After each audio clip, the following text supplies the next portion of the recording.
looking at the possibility of taking this up into the corner and screwing back into the baulk area.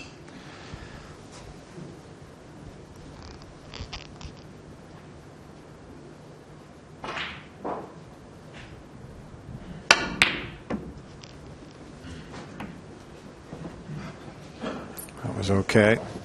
What he was planning to do is to try and pot that, and he'd wobbled it in the jaws, and as long as he screwed the white back, he didn't get anywhere near the pocket, but the whites go all the way around the table and safe. And there's quite a big target behind yellow and brown here for Joe if he can get the safety shot right. This looks good, John. This looks very good. Oh, he's found the gap. Amazing.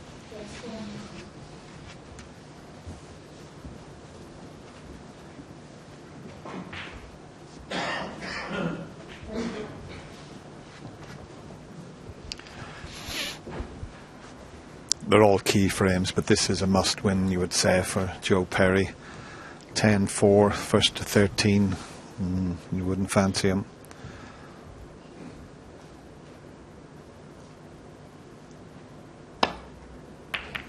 Oh, what a mistake that is. A little wry smile from Stephen.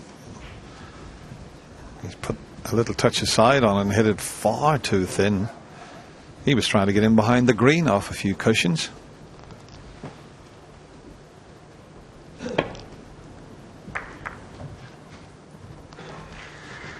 Yes, didn't get that right, but of course, you, like Joe, and you're struggling a little bit here, you'd hope to have a slightly easier starter than this. Cue ball being near the side cushion is making the shot a little bit more difficult, and of course, position isn't absolute because you can see he just held his cue there. Got to make sure he pots this, but the cue ball pulls up so he can at least pot the black.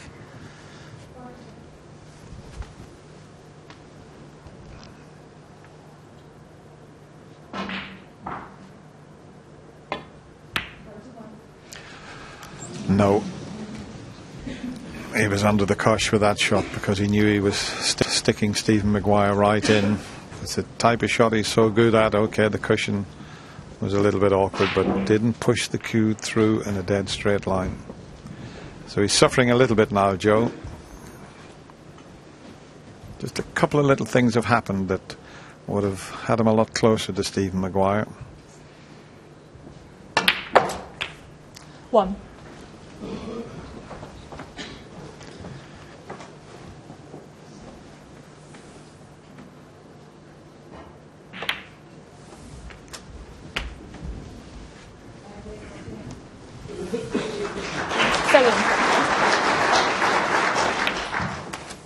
Eight.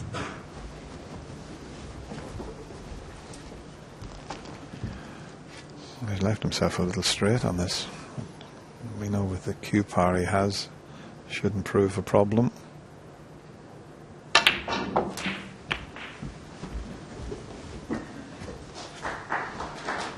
Didn't try and 15. overdo that, just played for this one to the middle. Okay, would have liked to have been a little bit further off the cushion.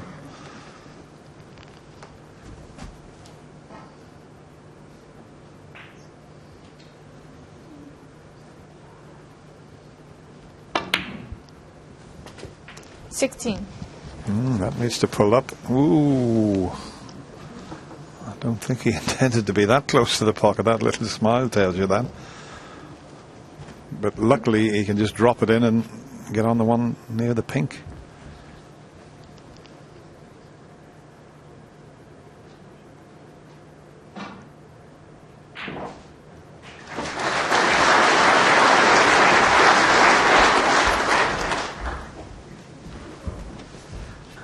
Just think through this match, 21. Dennis, he's held himself together a little better than Joe Perry. And amongst the balls he's been very controlled and looks like he's going to make most of what he looks at, but the odd shot that can go wrong and the odd mistake has come mostly from Joe Perry today. 22. Well, he could quite easily have played to get on the black there, but he wanted to make it as easy as possible to get to the last red, but he's the wrong side of the blue, so Is he going to force this one in to get closer to the red? And he does like to power them into the pocket, and look at the side on that. In fact, he's got too much side. Now he's going to need the rest. And he's 30 in front. He only needs this red, so he can just play to chip it in, and doesn't matter where the cue ball goes, really.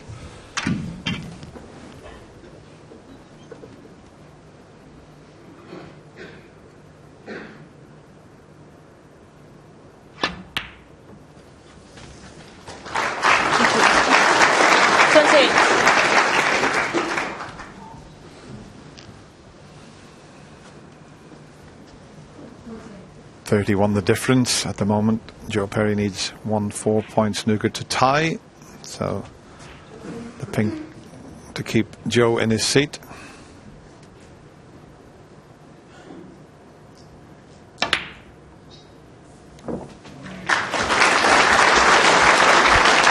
And he'll just roll in behind the brown, and Joe Perry will concede the frame. 34. Stephen McGuire, 34. Well, he is coming to the table, but very little chance the way the balls are situated.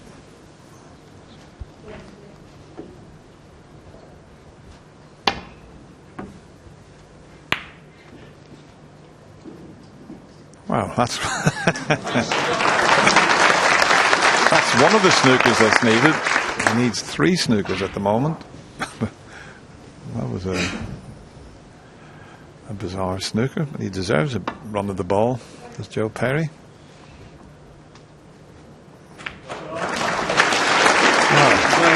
This one might not be too difficult. Talking about dropping yourself right in trouble.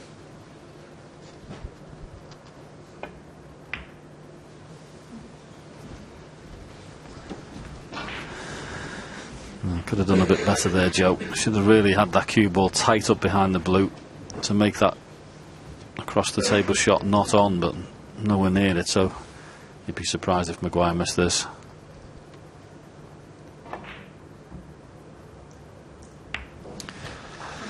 I don't blame Joe for trying for snookers here, because the green's in a good position, maybe not from this shot here, but that's the best ball to get the snooker behind. This is a snooker, but it should be easy to come off the cushion and just flick the yellow. In fact, he could get to it direct. And there's no value in Joe potting the yellow because he wants to keep the green where it is. Well, you can't even see enough of the yellow to pot it, even if he wanted to.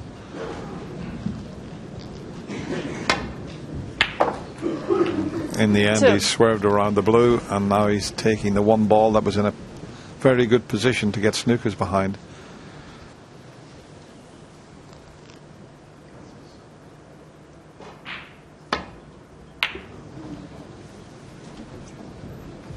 Joe Perry, 2.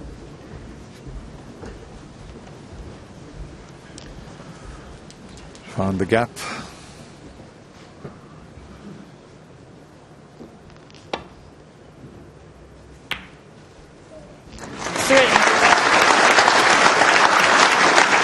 Not only found the gap, he found the pocket. So worrying times 7 for Joe Perry. Stephen Maguire starting to dominate this match. 12. No breaks in this 18, frame. in the frame. Worthwhile, Stephen just a Maguire. break of 30 and a 34, but that was more than enough to take the frame for Stephen Maguire. He extends his lead. It's now 10-4. And slowly but surely, Stephen Maguire has just begun to put his foot down here, and you sort of think this match might be slipping away from Joe Perry now. Yeah. Most especially, is he beginning to think like that as well, sitting out there? Well, I mean, he's lost a couple of frames there. I mean, he had a 50 break a couple of frames ago. He's missed the red into the middle. He's had a chance in that. Okay, it was a little bit difficult off the side cushion. But they're the type of pots that you expect Joe to get. You know, he's very experienced. He's always he's got a good, solid all-round game, and he's yeah, he's just missing a few opportunities, and those frames, they really come back to haunt you. They're really, really tough to get back, you know. And it must be so frustrating, Steve, because obviously in the last few frames, Joe knocked in that 52 and still got beaten in the frame to go 9 frames to 4 behind. Obviously he's now gone 6 frames behind. And when you compare his standard in that first session, how difficult is it to get yourself motivated when you know your standard has dropped a little bit from session to session? Well, it's not just your standard. The other guy has a big influence on what happens because he can take the table time away from you. And if you sort of looked at the game of golf, which is a similar game of a ball game, you get your own ball and you can hit your own shots, and it's irrelevant what the other guy does to some extent. But when a snooker player gets on the table, he's effectively competing for table time. And so that's one of the cruelest parts of snooker, I think. You can be playing quite well, but then all of a sudden your opponent plays better and actually sort of turns off the heat for you a bit. Okay, well,